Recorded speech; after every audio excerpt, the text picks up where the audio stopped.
Okay, so today we're still in Corinth, and um, I guess a few things right off the bat. For one, I'm going to put a link down in the description box below for a video. It's called A Visit to Corinth, and it's 45 minutes long, but my goodness, the information in this video is fantastic. I love it. And so uh, I hope you'll go check that out. I also want to start today with going over Second Thessalonians. You know, we mentioned last week that while Paul was in Corinth for a year and a half, he wrote two letters to the Thessalonians. And so I want to go over those two letters. Another thing, I had talked about the Isthmian Games, maybe having some stuff on that, but I want to talk about these mystery religions and some of this pagan worship, and there was just so much content, and so I think I'm going to hold off and talk about the Isthmian Games on the next visit to Corinth when we come back through on Paul's third missionary journey. And so I can have that content then, but I just kind of want to be able to get through what we, you know, have to get through today. And so we're going to continue on and I'm not going to go back and read the stuff I did last week, but just as a reminder, you know, Paul had left Athens. He got caught up with these educated folks and got caught in these like question traps basically. And while some people did believe it wasn't, you know, he didn't really have great success. And so he left there and went to Corinth. And of course, eventually Paul and Silas rejoined, or Silas and Timothy rejoined him. And he met Aquila and Priscilla and started the church there. And so the converts, though, in this city came out of such a vulgar, I mean, it's such a vulgar society. And so I, I just think it's important to understand what the city of Corinth was. I mean, you really have to understand Paul's teachings and even how some of that stuff is filtered over into modern day. So first, let me look at Second Thessalonians, because he did write Second Thessalonians not long after First Thessalonians, and so this says it was the second correspondence of Paul to the church at Thessalonica, and he wrote to the Thessalonians twice within a few months, late 51, maybe early 52 AD, while he was still in Corinth. He stayed apprised of the happenings of Thessalonica through couriers, and it was likely the bearer of the first letter returned with an update of persecution, false teaching, and disorder of the church. And so all these churches were young and going through different things. In fact, my last day's Bible study, I'm doing a segment in there about the seven churches of the letters in Revelation, which kind of defines a church age era. And but I think if you read through those letters, you get a good idea what's going on in Corinth. I think that they probably experienced just about everything uh, that's written in those letters. But so Paul wrote a second letter to address the issues here in Thessalonica, and three issues, you know, by offering comfort to the persecuted believers, correction of the falsely taught and frightened believers, and confrontation for disobedient and undisciplined believers. So basically, what happened is that they had a pretty good comprehension of theology. And so when people started coming in, false teachers started coming in and telling them that they missed the rapture.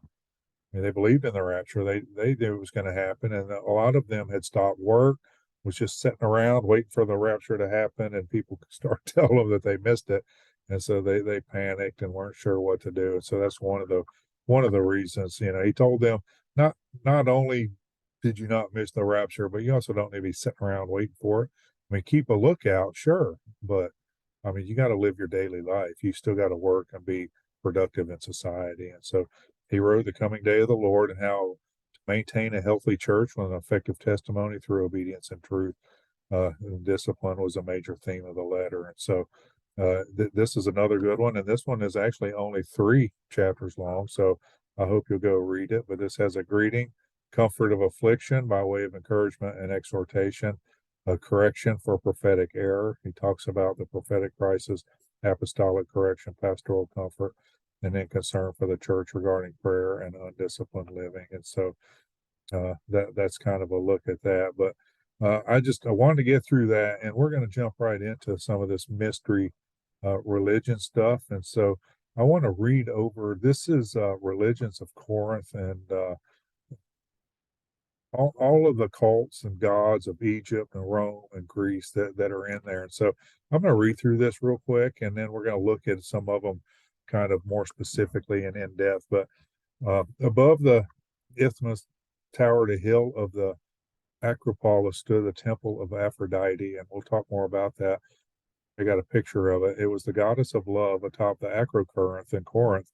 And to that temple, there was attached 1,000 priestesses who were sacred prostitutes. And in the evening, they descended from the Acropolis and plied their trade upon the streets of Corinth. So you had basically a thousand. They were worshiping. They were called priestesses. When they weren't worshiping, they were called prostitutes. But so they descended every night on the streets of Corinth. It had fallen into ruins by Paul's time, but successors to the thousand cult prostitutes continued to ply their profession in the city below. Many of them were no doubt uh, in the lofts above the 33 wine shops, so basically bars, which uncovered, excavations. But so you had all these women performing these services. They had places right there in the drinking houses, and they also had a pretty good um, equal audience, I guess is the word I'm looking for, with the sailors, because like I say, it was a major trade route, and a lot of ships would come in across the isthmus there, and so there were always sailors there. And so Corinth was a city catering to sailors and traveling salesmen. Even by the classical age, it had earned an unsavory reputation for its libertine atmosphere. To call someone a Corinthian lass was to impugn her morals. She was an immoral harlot. The city was filled with sailors who gladly spent their money. The name Corinth became a synonym for immorality. It's just the way it was. This temple gave Corinth its reputation for gross immorality, of which Paul spoke often. And here's a couple references in First and Second Corinthians. Corinth had a reputation for commercial prosperity. It was also a byword for evil living. To live like a Corinthian meant to live with drunken and immoral debauchery.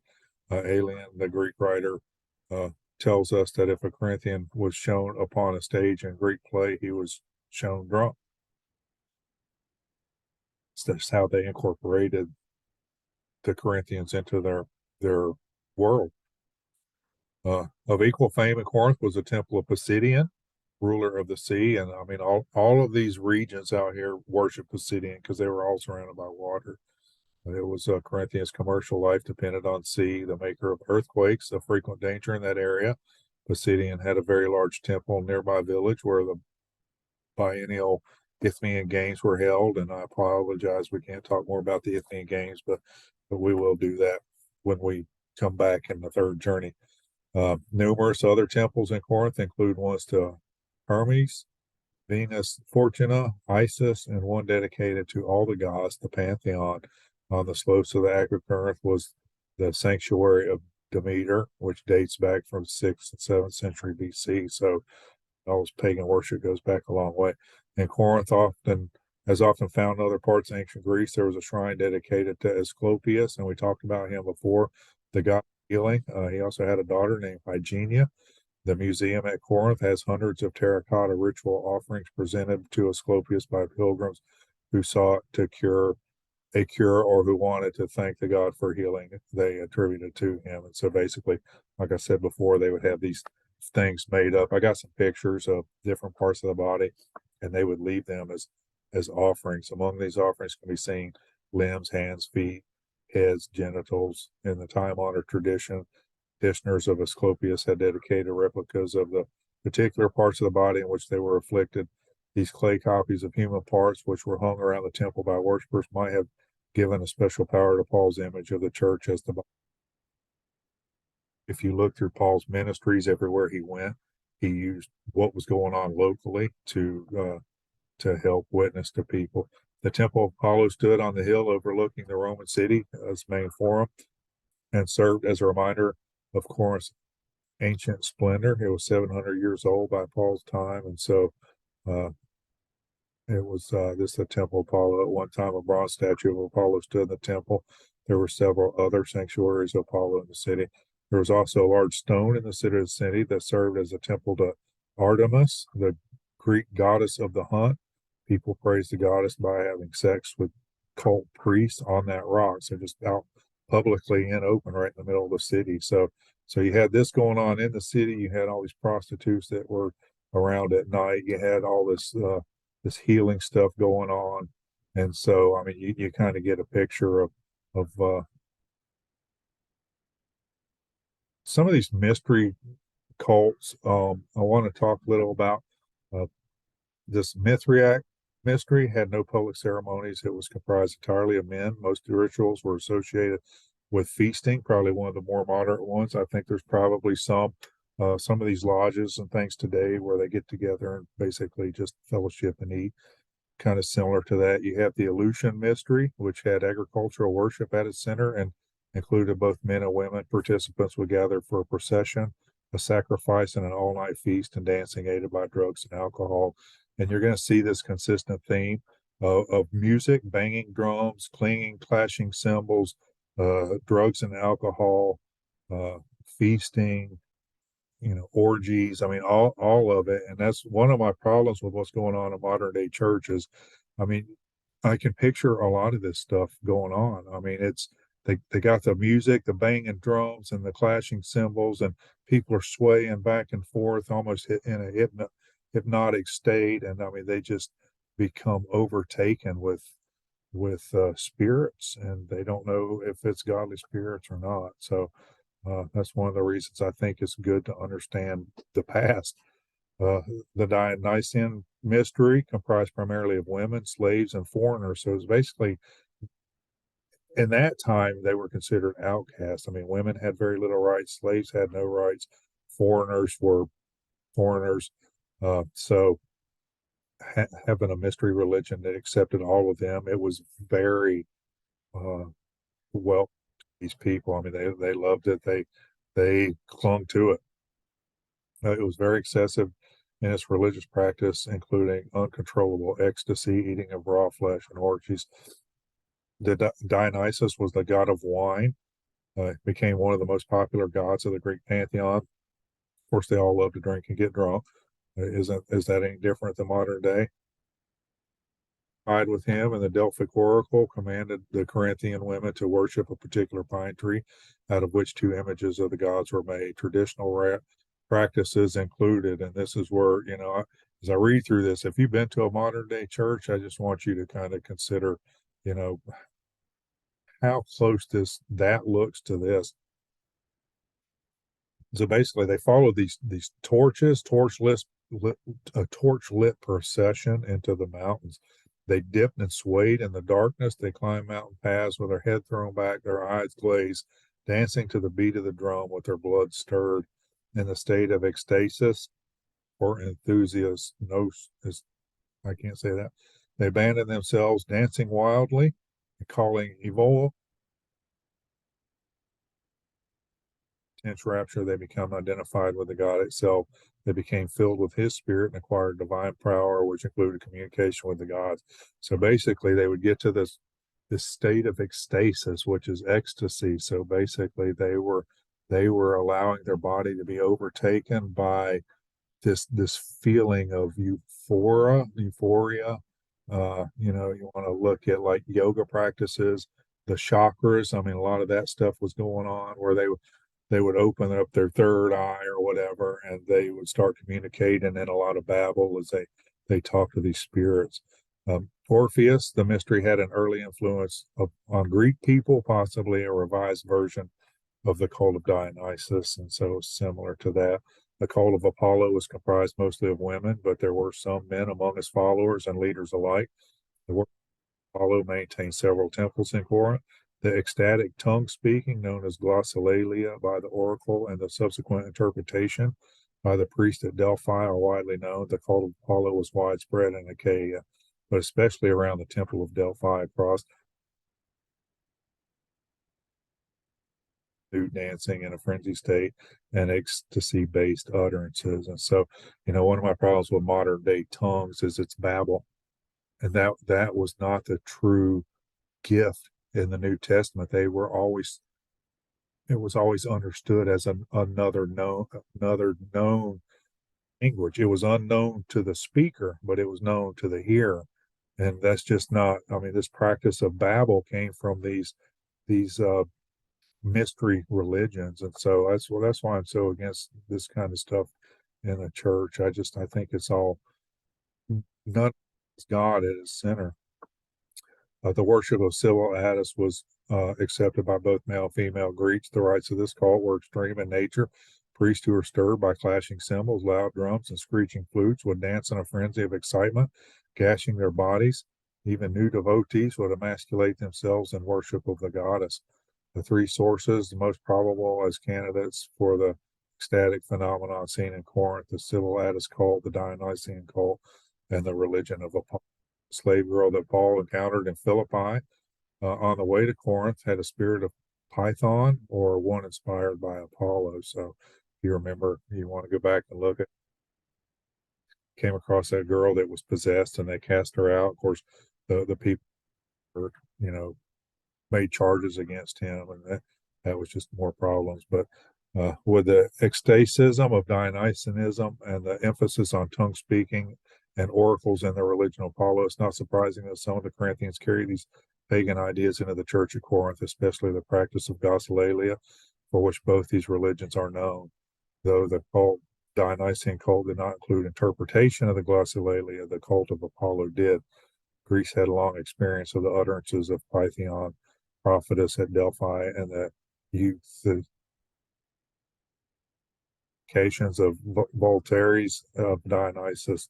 Hence, Paul insists that it is not the phenomenon of tongues or prophesying in itself to give evidence of the presence of the activity of the Holy Spirit, but the actual content of the utterances. And so that's why he wanted them to be translated so that you could know that it was actually another language that was being spoke and that there was a purpose behind it. And so, but yeah, all these people were being converted that came from this influence, and they come into the church and all of a sudden they hear tongues. They're like, well, we're familiar with that practice. I mean, they really were familiar with a lot of the practices. They were just used in a different way in the cults where they came. I mean, they were used to feasts and festivals, and you're going to find out when Paul has to write these letters that their form of the communion was basically a feast to get drunk. I mean, they just kind of brought that from these mystery religions into the church, and so. But I mean, there was a lot of sexual immorality. There was a lot of drunken feast, and there was a lot of glossolalia babble that was going on in these churches. And when you really come to that understanding, reading through and understanding what Paul was trying to say to the Corinthians in his letters makes a lot more sense. But excuse me, I'm running out of time. Let me go through some pictures. This is the temple to Delphi, which is across the waterway there, where they would bang the drums all night. They would set the drums up right here, in on these pillars, and just bang the gongs. Of course, the sound would just move across the water. But these were all like beds, not only for them to have a moral acts on, but they probably did some sacrificing on them. But I mean, just a lot of drunken and drug induced sexual misconduct and stuff that went on here. Let's see. Oh, here's the Bema seat. This was the little thing they had to stand on it. I don't know if they stood on it or the Roman leader stood on it. I have to go back and double check. I think the Roman leader stood on that, so he could look around and see what was going on, and they would bring somebody to him, and he would kind of look down on them, see was judge them. This is the temple that was kind of over the city where it had 1,000 prostitutes, and so they were priestess in that while they worship, and then they would go down on the city. This is the temple to Asclepius, the healing god, and so they would go in here. There was also a fountain where they could bathe themselves in some sort of healing water. Here's some of the terracotta stuff that was built, that they would leave behind as sacrifices and offerings. This is the statue of Artemis, where they would basically have sex with the Artemis priest right here at the base of the statue, out in the middle of the public. So that gives you an idea of all the stuff that was going on here. So we'll leave Corinth now and move over to Ephesus. Ephesus is another really important place in the New Testament. Not only did he visit there a couple times, but he wrote a letter to the Ephesians. Ephesians was mentioned in the book of Revelations. Not, Timothy was a church leader in Ephesus. Paul was a church leader in Ephesus. John, Apostle John, was a church leader at Ephesus. So Ephesus plays an important role there. But so we'll do that next week, and we'll get out of Corinth for the time being. All right. I hope you enjoyed it. We'll talk to you later. God bless you.